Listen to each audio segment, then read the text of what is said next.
తప్పు చేయనంత కాలం ఎవరికి భయపడనవసరం లేదు. తప్పు చేయకపోవడానికి మనం దేవుళ్ళం కూడా కాదు. ఈ రెండు వ్యాఖ్యలకు అర్థాలు వేరైనా చెప్పింది మాత్రం ఒక్కరే. రేవ్ పార్టీ కేసులో ఆరోపణలు ఎదుర్కొంటున్న నటి హేమ చేసిన ఈ వ్యాఖ్యలు ఇప్పుడు సోషల్ మీడియాలో చక్కర్లు కొడుతున్నాయి. ఇంతకీ హేమ తన కేసు విషయమై ఇండైరెక్ట్ గా ఈ వ్యాఖ్యలు చేశారా లేదా తన అభిమానులకు హితబోధ చేశారా అనేది బోధపడడం లేదు. అబద్ధాలు ఆడకపోవడం చాలా బెటర్ అని, ఒకవేళ అబద్ధాలు ఆడితే దాన్ని కప్పిపుచ్చుకోవడానికి మరికొన్ని అబద్ధాలు ఆడాల్సి వస్తుందని చెప్పుకొచ్చారు హేమ. ఒకవేళ పొరపాటు జరిగితే సారీ చెప్పొచ్చున్నారు. తాను అబద్ధాలు ఆడను కాబట్టే హ్యాపీగా ఉన్నానన్నారు. సో అందుకని 99.9% అబద్ధాలు ఆడకుండా ఉండడం చాలా బెటర్. సో అందుకని నేను చాలా హ్యాపీగా ఉంటా అన్నమాట. లుకింగ్ హాటా ఏ చూడురా, పిచ్చి దానిలో ఉన్నాను రా. ఎవరైనా చూస్తే కాయిన్ వేసి వెళ్ళిపోతారేమో. బాబ్ అన్నట్టున్నాను ఇక్కడ.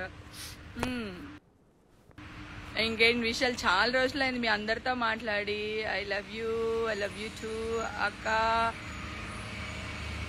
టూ మచ్గా ఉంది ఎండ, టూ మచ్గా ఉందా?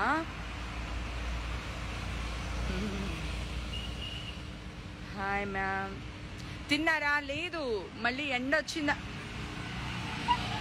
కొంచెం నీ వెనకాల ఉన్నదానికి బాగుంది. అది పింక్ అటు తిరుగు, పైకి చూడు.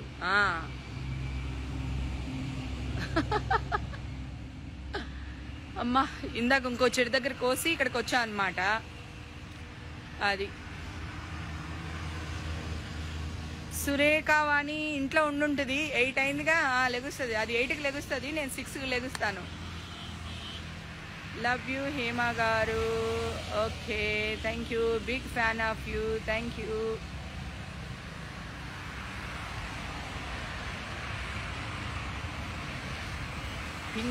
పింక్ ఏంటి?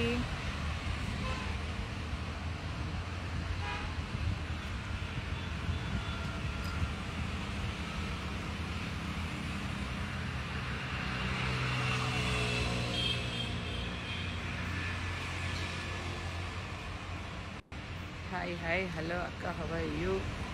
గుడ్. Next movie. ఇది అడిగే క్వశ్చన్, ఏదో ఒకటి అడగాలని అడుగుతారు చూడు, గిల్లేయాలనిపిస్తుంది. ఇప్పుడు నో షూటింగ్స్, ఇంకో 3-4 months ఎమర్జెన్సీ షూటింగ్స్ మాత్రమే. For more videos like this, subscribe Big TV channel.